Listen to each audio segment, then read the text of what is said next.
What's up, guys? I just came from outside from moving our Polish chickens that we have inside the garden onto a garden bed, and I was like, I should be videoing this. I can come on and get my camera. So I came inside and I'm gonna go back out because now I'm going to be checking the hoop house, the cattle panel hoop house that we built. And it's very interesting because it's definitely gotten below freezing out here, and it's not freezing in here. Actually, there's some soil that I've reused and put inside these bags, and they actually started producing sunflowers, and they have not died because I think this is rabbit poop on top that we just didn't scrape in, and it had some black oiled sunflower seeds. And as you can see, there's some flowers popping up all over. I've also had my citrus plants inside here. My banana plant already looked like that before I put it in here, but it is growing back. I do have to water these plants. Update on my onions. I did cut them, and now they're growing back. This one got rained on. I don't remember talking about this kind of onion right here, and I didn't have holes at the bottom, and so it basically drowned out all of these seeds, these particular seeds, but all the rest of them are doing well. I basically just cut the onion tops in half once they got too long to stand up, and to let them continue growing to get thicker stalks. I am actually preparing to head out, and so I'm just trying to look around the garden. It's supposed to be some freezing temperatures coming up this next 3-4 days, and I want to make sure that I have everything set up the way and protected. I don't have much in the garden. I think the low said it was going to be 17 2 days and then 19 one day, which is much colder than it was this this year around this time. This year around this time, I was had just put my onions in from Dixondale Farms. I was still building out my garden, and it was not this cold. It didn't get this cold, and it only got down to, I think, 23. It was either 23 or 27, and that wasn't until like February. And so it's much earlier, it's much lower. And so I do have some onions that I just ran in when I was at my farm store, and they had some there on sale, and I picked up and I planted out in case something happened to my onions that I just wouldn't have zero onions. And so now I'm thinking about protecting them, which is why I came inside of my hoop house, because this is where I've taken all of my stuff out that was inside of my house in the glass room. And so I have my fabric, my frost fabric. Yeah, it's back there, right there. And so I want to cover the majority of my onions with that frost. So I had planted some of my onions at the edge of these two Forever Garden beds, and then I showed you that I did plant some right here, but the majority of the onions that I planted from the store were right here, and so I don't want these to die. Last year when I planted onions, and I looked it up, and it said that onions can handle down to 21 degrees.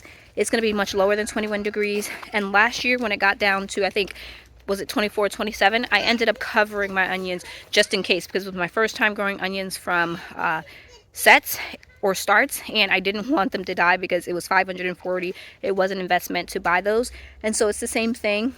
I do want to protect these onions. I'm not going to worry about protecting my cabbages or carrots. That's basically the only two things that I have out here. And kohlrabi. I have kohlrabi, cabbages, Brussels sprouts, and carrots. I'm going to leave those and see how they do. I think that they should be fine. Last year, when we got down that cold, my brassicas did end up dying when I came out. I did a video on that, how they all died. But there were some that I left that looked dead, and then they ended up coming back. And so even if they are, do get some kind of damage, and I see that they get damaged, I'm going to leave them in and see if they pop back. If you believe it or not, this is my cauliflower that I had some leftover cauliflowers, and I planted them here. And before I planted them here, I had a bunch of worm castings that I harvested out of my worm bin, and so I put them here, as well as rabbit manure. And I think they were just high in nitrogen, because these greens look like giant collard greens, but they're not really producing a cauliflower head. And so I think this soil right here particularly is very, very high in nitrogen. I'm not really worried about these frosting and dyeing, but since they're next to the two beds that have onions and my frost fabric is about 50 feet, I'm just going to go ahead and cover all 3 of these beds with this fabric. I do want to also say that another reason why I'm covering these onions is because I fairly recently just planted these onions into the garden, and so they haven't even had a chance to fully acclimate to the weather, and then now it's going to drop really, really cold. And so I would have a better chance if these onions were already established and were a little bigger, and I would feel more comfortable about leaving them. But with me already spending the money and the time to plant these onions, and then I don't know what's going to happen with my onions, you know, you just never know. And so I definitely want to just take the time to protect these.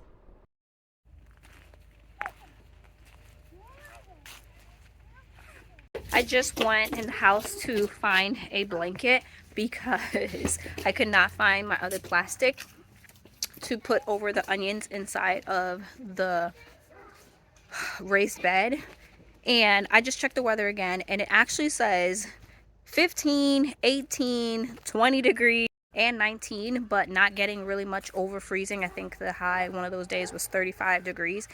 But I'm not going to go ahead and put the blanket that I have for these onions over the onions right now, even because tomorrow the high is 56 and it's not going to go down until tomorrow night. And so what I'm going to do is put this blanket on tomorrow. I think the frost fabric over the onions that I did is going to be fine because it's not like it's plastic, so it's not going to heat up the onions.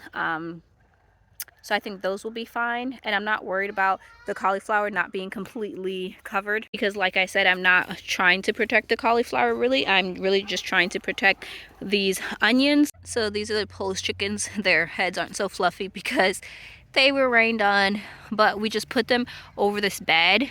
This was a perennial bed that I had like dahlia bulbs and stuff, but it just got overtaken by weeds.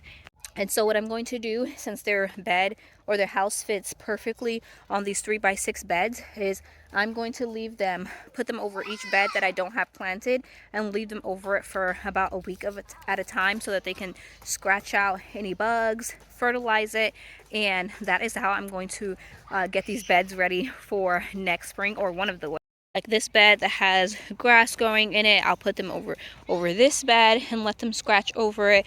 That's another really weedy perennial bed that I'll put them over this one. Just any bed. This bed doesn't have anything planted in it at the moment besides this self-seeded borage. Also, this back half of this bed that does have lily bulbs in it is just a weedy mess. And so I'll put them just one bed at a time throughout the garden. And I think, you know, I haven't calculated, but I think that should give me, you know, a good amount of time. I would have to sit down with my calendar, and knowing that my first frost or my last frost is around April 1st or April 2nd, and then calculate how many days the chickens would need on each bed. So I would have to also calculate how many beds I have in here. I've lost count. And then see how many days that they would need to be on each bed for them to touch every single bed that doesn't have anything in it. And then also giving it enough time for the chickens to be off of the bed so that I'm not planting directly into hot soil, because then once their manure is on the soil and it's not broken down completely, it would be hot soil. And so I definitely want to give them enough time to be off of the soil and, you know, be able to mix it all back in, because they'll scrape up everything. But I do think that it would be a nice way that if there's any grubs, because that was one of the things that I struggle with the most in the spring and summer, is the grubs, that they'll be able to eat them. And that's really exciting. While I'm sitting here, I do want to take a second and talk about my boots. So my boots are from Hisea. I'm wearing them in a few videos. I wear them all around. And I've done another video and showed you guys my other boots that I got from Hisea. These are new boots. I got them maybe a month ago, and I really like them. They run smaller than the other boots that I got from them. I normally wear a size 7 or 7.5, but I got my other boots in a size 8 just so that they were like, I like big boots when I'm like walking around, easy to slip on and off. These I got in an 8, and they actually fit like a 7. And so these do run a little smaller, but I do always have a link to Hisea, the site, in my description box. off of the other garden boots that I have. But these I like so much more because they have the design on the outside.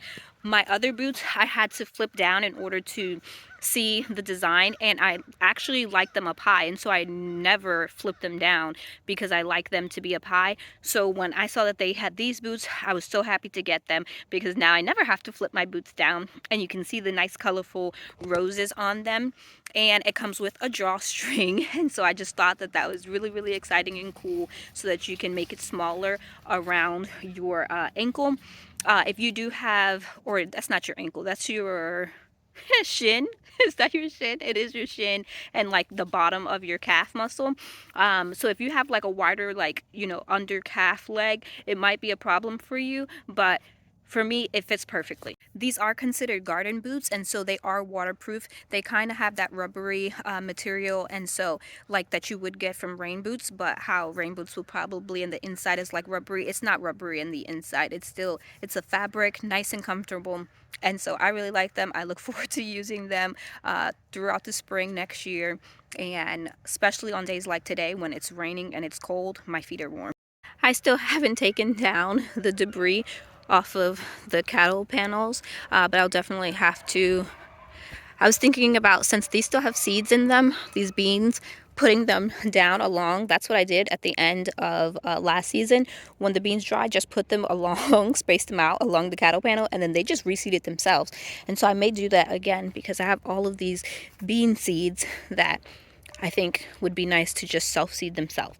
You would think I planted this bed since how lovely and green it looks, but it's all filled with weeds.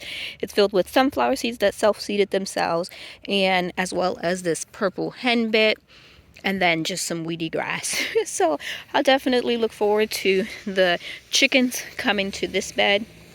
This looks so cool. That kind of looks like ice. Oh wow, wait, is it ice? Oh no, okay, it's water. I'm like, wait, is it ice? It just looks so cool. It's on this one too.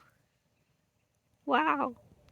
I've said this before, but next year I definitely want to plant more of this red cabbage just because of how stunning it looks. It's the prettiest thing in the garden right now. I was just really coming out here real quick to just look around the garden and see what's happening.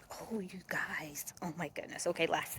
These are carrot tops, and if you can see, they're probably about the size of man, so probably like 6 inches high. But in the past, carrot tops have been so big and lush before the carrots have been ready. But like this carrot top is not that big, and it actually has like a decent size carrot in there to be considered like a baby carrot. But I'm like amazed at how, like, the carrots that I planted this year, the tops aren't that big, but the carrots are actually growing. So there's a whole bunch of carrots in here. I think there's different seeds, different color carrots in here, but I have this, yeah, because that's a different color. That one looks white actually. But that's so exciting. Like, look at this pretty carrot. I'm gonna go ahead and wash this inside and give it a taste test. I haven't tasted a colorful carrot that I've grown in probably 4 years. So this is going to be super exciting. It is cold outside now. My hands are cold.